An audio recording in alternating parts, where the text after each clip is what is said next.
Hello, welcome to The Real Bit Wars. I'm YouTuber of the month. and I got something very exciting going on today. It is a Saturday morning, and last night, just prior to when I went to bed, my local game shop posted this. This is a place called Press Start Games. That is a collection of 718 NES games. There are some things in here that I'm missing, so I'm pretty excited. I'm about to head there pretty quick because they open soon. This picture here is all $20 and under games. There's not really a whole lot in there that I'm going to need, but if we scroll through the pictures, like this one here is a bunch of heavy hitters, and you can probably make out some of the price tags here. I don't know that I'm necessarily looking to dish over that kind of cash, but I'll definitely take a look at anything that I'm missing. In addition to that, we do have more heavy hitters here. And then as we kind of go down, this is the stuff that I'm really looking at here. I think the top one on my wish list would probably be The Adventures of Lolo 3. I love the first two games. I've always wanted to track down the third one. That's probably the first thing I'm going after, so hopefully that's still there.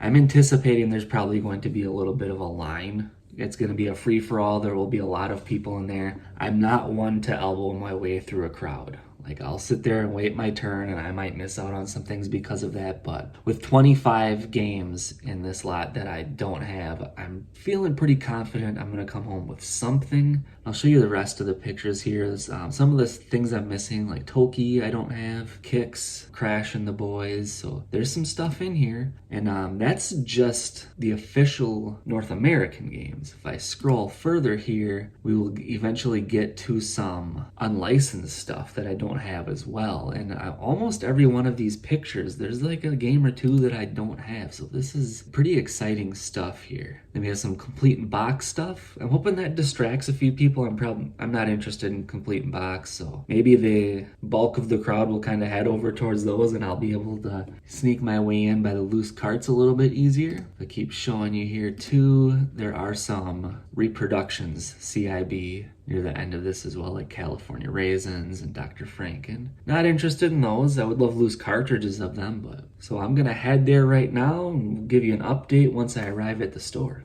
So I'm here, and I was right. There's a line of people started outside the building already. But that's okay. Plenty of games for all of us, right? Wish me luck. Yep. Up there on the second shelf. Oh, here's 6. Woo. It was a madhouse in there. It was a free-for-all, like I said.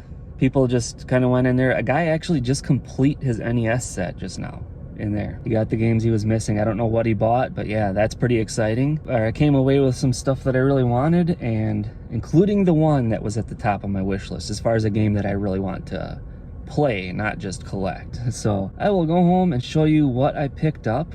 But first, conveniently, the only Dunkin' Donuts in my area is right next to the game store. So we got to hit that up real quick too. Coffee time. Who wants a Wally update? Look at this strapping young lad here. He's all the way up to 7.1 pounds now. Yep. All right, I'm back. Wow, was that exciting. So, just to make sure we're all up to speed here, the collection was sold by a single person to this store, described as near complete. It was, I believe, 718 games. When I pulled up, it was a few minutes early. There was already a short line starting to form. As I walked up there, a couple more people came up.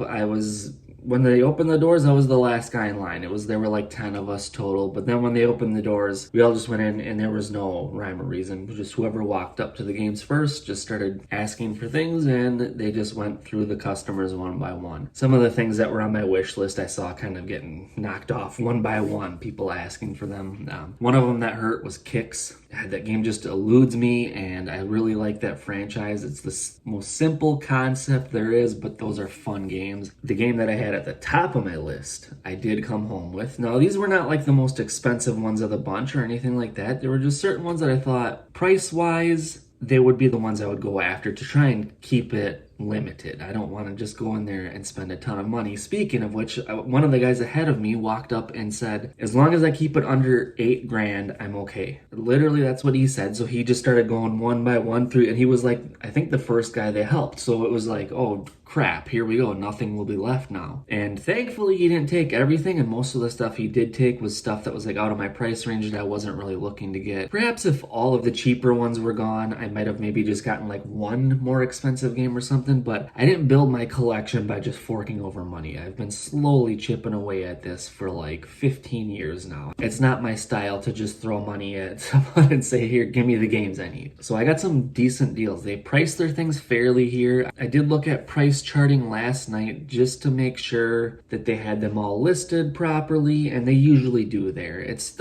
I would describe that store as like price to move. It's probably the best prices of any game store I've been to personally. So yeah, it was a little cutthroat. There was no like pushing and shoving or anything. Everyone was nice and civil about it, but I got 4 NES games, which is awesome because I just got 4 of them not very long ago. So 8 new ones in a very short time span. I think that brings my total up to 10 new NES games just this year, which is great. A lot of times I don't get that many in a single year. But yeah, of course I had to open my big mouth, and I'm like at the register asking about it and stuff, and he's describing it near complete collection, and I told him, well, now that I'm buying these, I'll actually have a bigger collection than what that guy did. And he points over just casually, yeah, that guy right there just completed his set. And I was like, that's awesome. Are you kidding me? It was cool. There were other guys when we were outside waiting in line. I overheard them saying that they each needed 5 games apiece to complete the set. And there was one, I couldn't quite hear what they said, but there was one that the two of them were like kind of competitive about. Like they both needed that one game and they were both hoping they could get it. Yeah, it got picked over quick. I mean, this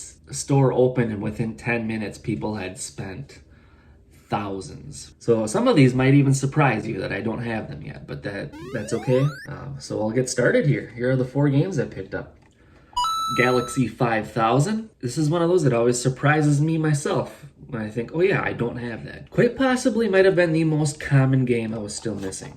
This is a pretty cool one from Technos. We have Crash and the Boys. This is another one I just come across it. It'll just be just a little too expensive. I'll put a bid in on eBay and somebody will edge me out by $1. It's just nice to finally have it out of the way. All right, next up, a 5-screw game. This one does have a little bit of a banged up label, but it's not terrible. Clue Land. The black box games. Who doesn't want a full set of those? If you collect Nintendo games, you want all of them. But again, yeah, you can see 5-screw there, and a little shout out to Marco and Percy. Hope you guys are doing well. And then here was the one, strangely enough, out of everything in those pictures, I was like, I want that game so bad. I've wanted this forever. This will be the first one I'm gonna pop in and play, no question about it. The Adventures of Lolo 3.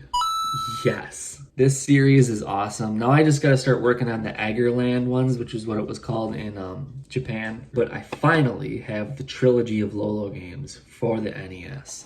And man, does that feel good. So that brings the total of licensed North American games down to 55. Which I think is pretty awesome. There's a lot of money left to be spent in those 55 games, and I'm also still looking for some unlicensed ones. I left a bunch of stuff at that store today. And I got a feeling that the hardcore collectors coming in and just picking the bones dry and there was still stuff in there, I might just head back in a few days or something. Now that things have sort of blown over, I think after a little time goes by, they might actually take an offer. A lot of times when I go in there, I do that.